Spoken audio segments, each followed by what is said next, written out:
للہ رب العالمین والصلاة والسلام علی سید الانبیاء والمرسلین اما بعد فاعوذ باللہ من الشیطان الرجیم بسم اللہ الرحمن الرحیم۔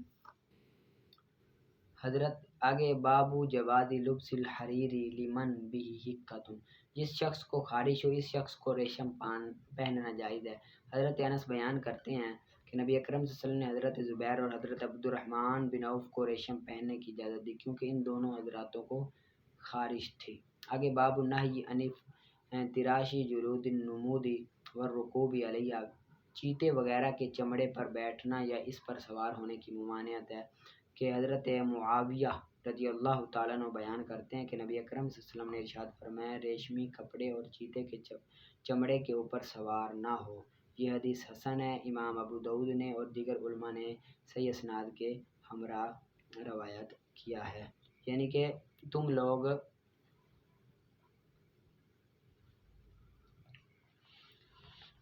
آگے حضرت ابو الملیح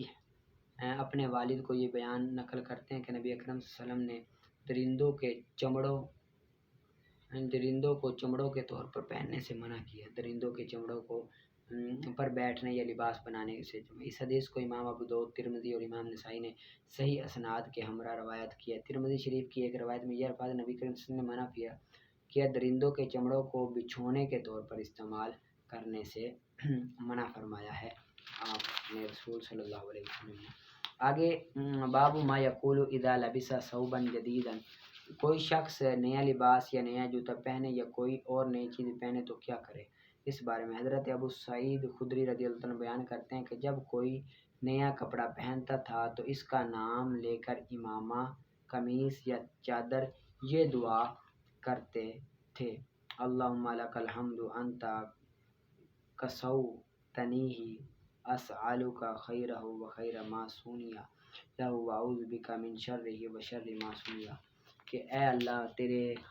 ہم تیرے لیے ہے، تو نے ہی مجھے یہ پہننے کے لیے دیا اور میں تجھ سے اس کی بھلائی اور جس مقصد کے لیے اس کو بنایا گیا اس کی بھلائی کا سوال کرتا ہوں، اور تجھ سے اس کے شر اور جس مقصد کے لیے بنایا گیا اس کے شر سے تیری پناہ مانگتا ہوں۔ اس حدیث کو امام ابو داؤد اور ترمذی نے روایت کے فرماتے ہیں یہ حدیث حسن صحیح ہے۔ اگلا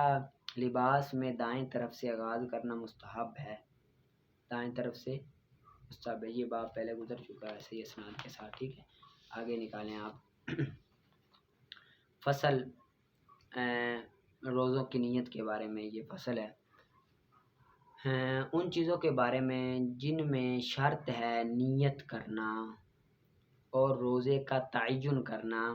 اس میں، اور جن کے لیے یہ شرط نہیں ہے ان چیزوں کے بارے میں یہ فصل ہے۔ القسم وہ جن کے لیے شرط نہیں ہے تعین نیت، متعین کرنا شرط نہیں ہے، اور رات کو نیت کرنا شرط نہیں ہے، وَتَبْیِیتُھا رات کو نیت کرنا شرط نہیں ہے، وہ رمضان کو ادا کرنا اور نظر معین اس وقت کے لیے مقرر ہو، یعنی کہ اگر کہے کہ میں 5 تاریخ کو روزہ رکھوں گا، اب نظر معین اس دن وہ روزہ رکھ لیتا نیت نہ کرے تو شرط نہیں ہے، اور نفل کی نیت کرنا پس صحیح ہے رات سے نیت کرنا نصف النہار سے پہلے تک،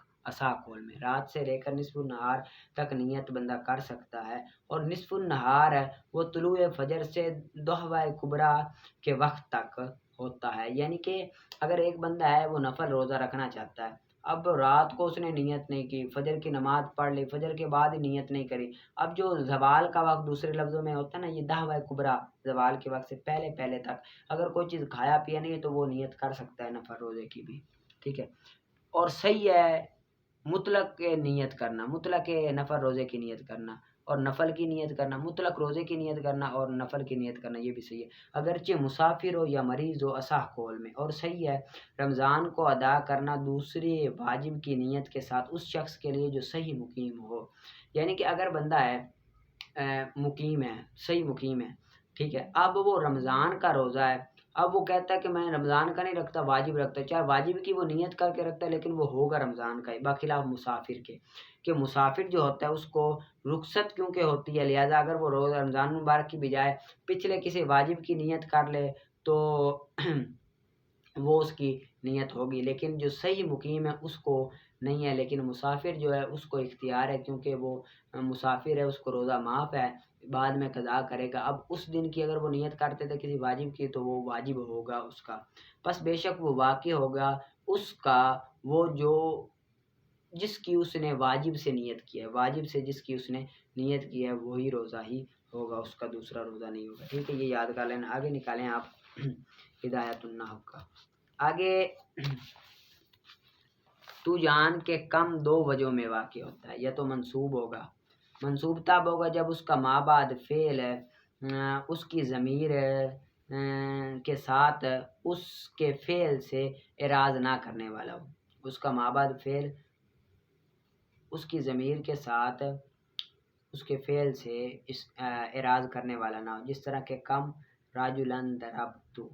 اب ما بعد فعل جو ہے اس کی ضمیر ضربتو میں نہیں کر رہا اعراض، ٹھیک ہے، اور کم غلامن ملکتو، اور مفعول بھی ہوگا تو منصوب ہوگا، جس طرح کہ کم ضرب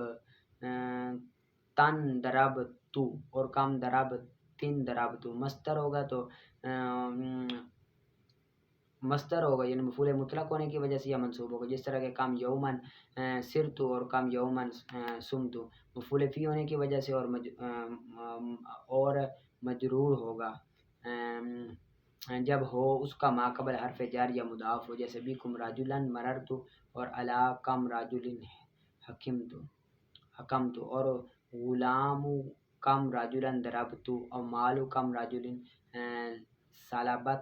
سلبتو، اور مرفوع ہوگا جب نہ ہو کوئی چیز دو عمروں سے، یعنی کہ یا نہ مصدر ہو نہ ظرف ہو تو پھر کیا ہوگا، مرفوع ہوگا۔ مبتدا ہوگا اگر ظرف نہ ہو تو، جس طرح کہ مبتدا ہونے کی بنا پر مرفوع ہوگا ظرف نہ ہو تو، جس طرح کم راجلن اخوکا، اور کم راجلن ضربتو، اور خبر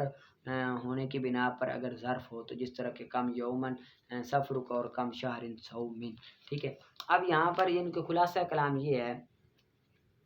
کہ پہلے تو یہ کم صورتوں میں چاہے وہ استفہامیہ یا خبریہ ہو، یہ منصوب مرفوع واقع ہوتا ہے، لیکن نہ کچھ شرائط کے ساتھ ہوتا ہے۔ وہ شرائط یہ ہے کہ منصوب جب کہ بعد ایسا فعل ہو جو کم میں عمل کرنے سے اعراض نہ کرے، اس کے بعد ایسا فعل ہو جو کم میں عمل، جس طرح کہ نا کم یہاں پر مثال ہے کم راجلن ضربتو۔ اب ضربتو ایسا فعل ہے جو کم کے ما بعد راجلن پر عمل کرنے سے اعراض نہیں کر رہا، کوئی مسئلہ نہیں کر رہا، تو اسی وجہ سے اس کو منصوب کریں۔ خلاصہ کلام یہ اس کا کہ دیکھیں گے کہ کم کی تمییز مصدر ہے یا اس میں ظرف ہے۔ اگر مصدر ہوگا تو مفعول مطلق کی وجہ سے منصوب ہوگا، اگر اس میں ظرف ہے تو مفعول فی کی وجہ سے منصوب ہوگا، اگر نہ